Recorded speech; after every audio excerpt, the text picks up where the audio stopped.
Hey everybody, welcome back to the channel. Today we're going to talk about the new Jeep Recon Moab. Now we've got some new spy photos of it. This is like really the first time we've seen it out of the snow because every spy photo that's come before it was taken during the winter. But we're also seeing this for the first time in its more production-like kind of outfit.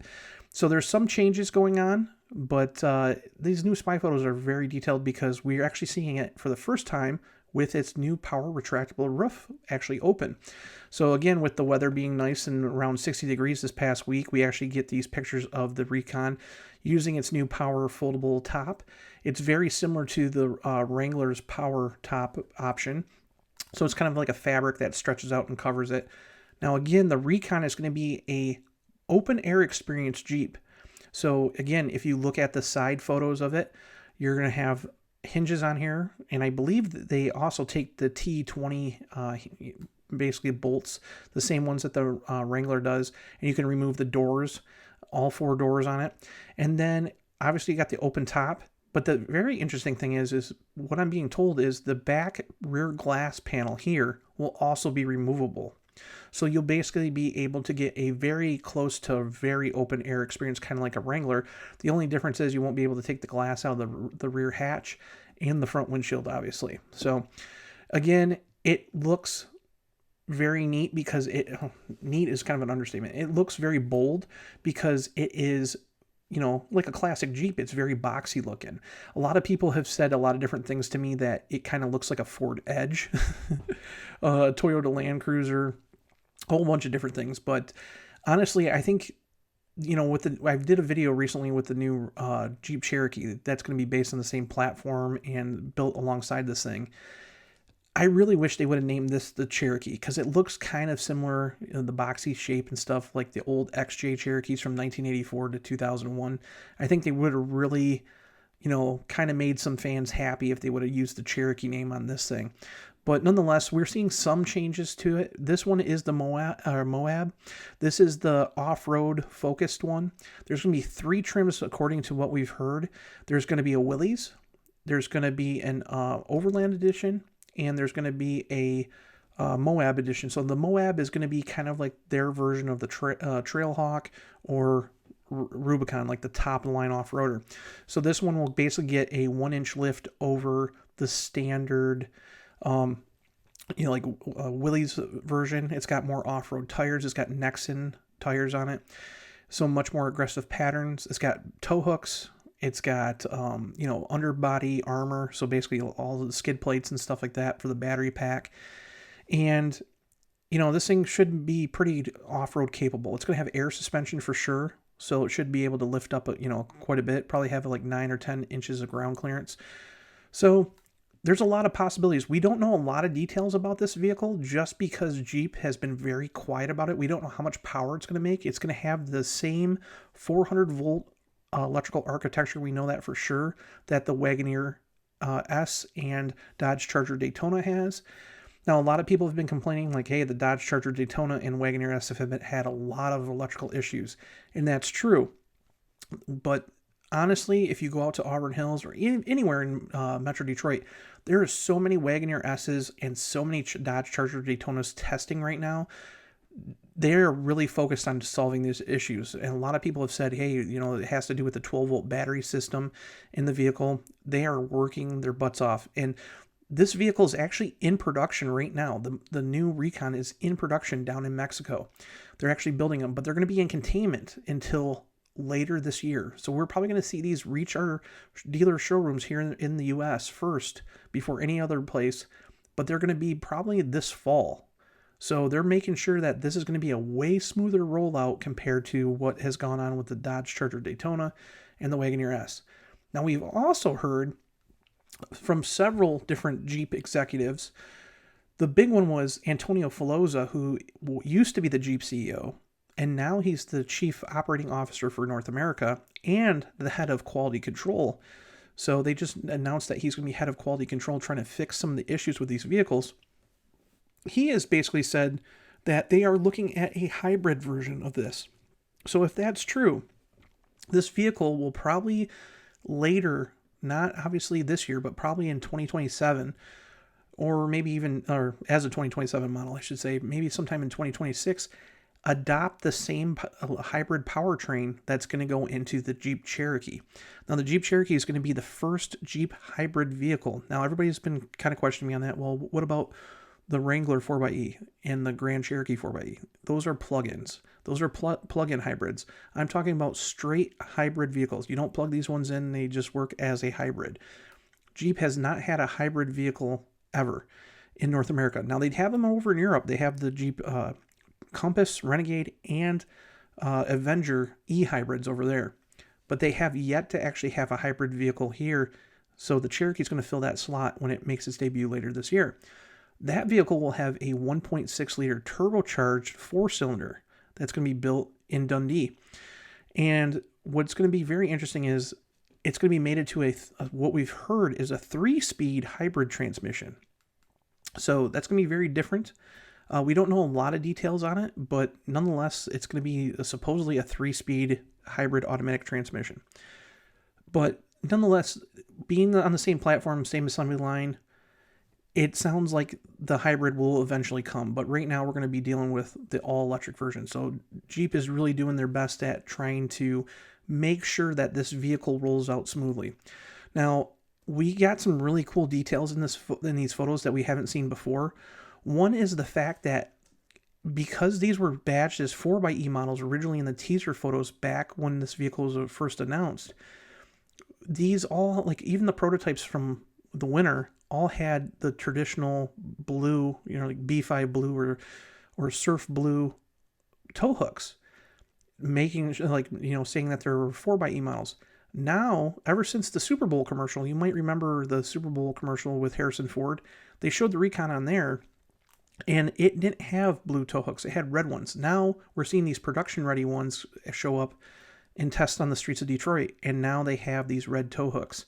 So that's probably going to be an actual production thing. We don't know if they're going to keep, the blue trademarked or signature, not trademark, signatured for surf blue kind of tow hooks on 4xe models anymore.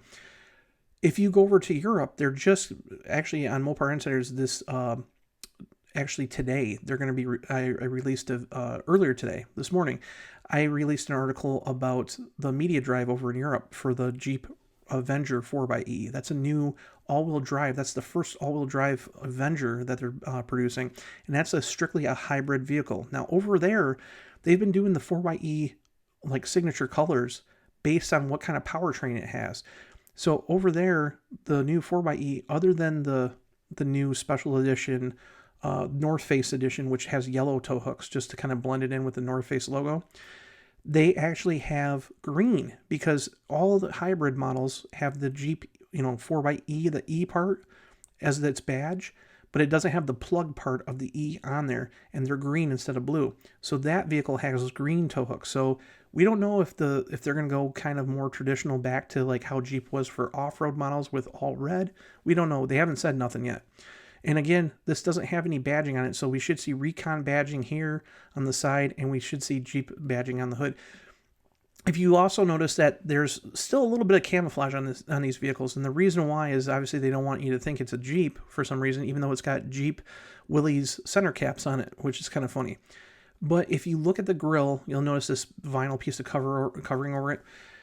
From the Super Bowl commercial and the teaser images, we know that it's going to have a 7-slot traditional grille. Now, it won't be functional because obviously it's all electric, but behind the 7 slots, they'll be actually backlit with white light. And then if you look at the back D-pillar, now one thing we really couldn't tell from the Super Bowl commercials, even if we like try to zoom in and stuff, was what was going on with the D-pillar. Now, we've seen images from a dealer convention 2 years ago when they showed this thing off in its original form, like before they actually started development of it. And the very interesting thing about the D-pillars was it had kind of these lines in it. But we're thinking that it's got the Recon name on them, kind of like how the Wagoneer S has its name. So that's why they keep them covered for some reason. Other than that, we don't know why they're covered up. But nonetheless, again, power opening rooftop, open air experience, off-road model, electric power. We're hearing that it probably will have anywhere from 450 to 600 horsepower, kind of like the Dodge Charger Daytona. And, it wouldn't surprise me that if this vehicle has a little less horsepower than like the Wagoneer S, even though it's sharing the same powertrain, but we think that it's going to be more like 450, 500 horsepower just because of the fact that, this is a more of an off-road vehicle, and that they're going to basically have maybe a higher horsepower version coming. We do know that it's going to have the 400 volt architecture from the Wagoneer S when it makes its debut, but later it will adopt an 800 volt architecture, basically after the Dodge Charger SRT Banshee comes along. So that will be pretty interesting because it should offer a lot faster charging. Here we can kind of see the switchback DRLs in the U-shape form. And again, those red tow hooks, and you can kind of see how beefy this thing looks. I mean, it does look very thick. There are spy photos on there online from Car and Driver, and I think the Jeep Recon forums that do show the interior. And the interior looks very utilitarian. It's very boxy, kind of gives you off like a older Commander vibe because it has like exposed bolts and stuff like that. But the very interesting thing that I do not like about this vehicle is that it has a center screen, basically a center touchscreen, and they're getting away from physical buttons like they are on the Wagoneer S and Dodge Charger Daytona. We do see that the center screen in this one photo that I'll show you actually has all the buttons set up on the screen. So for those who really praised Chrysler and Jeep and stuff for having physical buttons, you're going to be kind of disappointed that way. But nonetheless, the interior looks pretty good. We do see that it shares the same four-wheel drive controller that we've seen on the Wagoneer S Trailhawk model, like the concept. But other than that, it should get its own kind of like interior theme, make it a little different than the Wagoneer S and the new Cherokee. So that's kind of cool. Again, this Jeep is focused on the global market. We're going to see it here in the US. We're going to see it in Europe. We're going to see it everywhere. We're going to see it in Australia. We're going to see it pretty much everywhere. And the very important part of the Recon's actual part in the Jeep portfolio is the fact that it's going to replace the Wrangler in several markets. For example, Jeep Europe just released a thing last month saying that they were looking at taking out the Wrangler because one is the sales have been really weak and it's a bigger vehicle, and we've heard a lot about tariffs lately, but the EU actually has huge tariffs on US vehicles. The Wrangler has a big tariff on it, and it's very expensive in Europe. We also are going to we heard things about the Grand Cherokee. So the Wagoneer S is supposed to replace the Grand Cherokee for sure in Europe in late 2025, and then going into 2026. So the Grand Cherokee will not be available in Europe anymore. Instead, they'll get the Wagoneer S, which is smaller, which makes sense because of, it comes from Mexico, which will have the tariffs like they do for the U.S. vehicles. It also has, a smaller track because of the roads over there are narrower and stuff like that. And the Recon's kind of the same thing. It's smaller than the Wrangler. It's a D segment vehicle instead of an E segment vehicle. So hopefully sales will pick up over there with the new Recon. But yeah, it's going to fill in for the Jeep Wrangler in several markets. It's going to be very important to Jeep to roll this vehicle out and do it right. So again, these vehicles won't be seen in dealerships until later this year, probably in the fall. And hopefully it'll be a lot smoother rollout than what we've seen with the Dodge Charger Daytona and the Wagoneer S. Other than that, there isn't a whole lot of new news about the Recon. Jeep has been really quiet about it. Here we can kind of see in the back that it will have a trailer hitch sticking out underneath the spare tire. And it does look like, obviously, because if you look at the hinges here, it will have a swing gate system. This will be a lift plate piece of glass. And then it will have a swing out system, kind of like the old Jeep Liberties. So yeah, there's a lot of buzz about this thing. Out of all the electric vehicles that we've seen that Stellantis is building here in North America or for the North American market, the Recon has probably had the biggest hype about it because people are excited about seeing a boxy shaped Jeep again instead of this, more jelly bean shape, which we've seen on most of the vehicles. So hopefully this thing does really good, and hopefully we'll see it soon this fall, and hopefully it'll be fairly priced. I think that it'll be priced pretty similar to the Wagoneer S once it hits. Again, you're looking at a lifestyle vehicle. Jeep has not been cheap, but it will probably be cheaper than the Dodge Charger Daytona.